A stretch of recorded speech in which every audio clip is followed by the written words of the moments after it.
Video থেকে বাচ্চারা দূরে থাকুন। এ পল্টু, এত গভীর ভাবে কি ভাবছিস?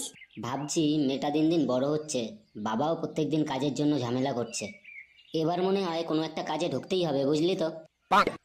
পল্টু, আমার বাড়িতেও একই কেস। বাবা বলেছে বাবার দোকানের পাশে আমায় একটা চায়ের দোকান খুলে দেবে। আরে তোর তো তাও ভালো, এখনো ছেলে মেয়ে হয়নি, তাই কোনো চাপও নেই। আগে একটা ছেলে মেয়ে হোক, তাহলে বুঝবি কেমন চাপ।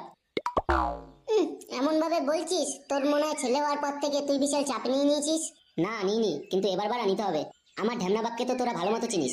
এইবারে কাজের জন্য বাবা বারা প্রত্যেকদিন আমার সাথে অশান্তি করে। আমার বারা কোনো চাপ নেই, আমি বিয়েও করিনি, আমার কোনো চাপও নেই। করিসনি বলেই এখনো বেঁচে আছিস বোকাচোদা। আগে বিয়েটা কর, তারপর বুঝবি কেমন জ্বালা। এ পল্টু, তা কি কাজ করবি কিছু ভাবলি? না ভাবিনি, কিন্তু খুব তাড়াতাড়ি ভাবতে হবে। ও পল্টুদা, চলো না আমরা সবাই মিলে একটা ব্যবসা করি। কি ব্যবসা করবি মানে? তা কি ব্যবসা করবি শুনি?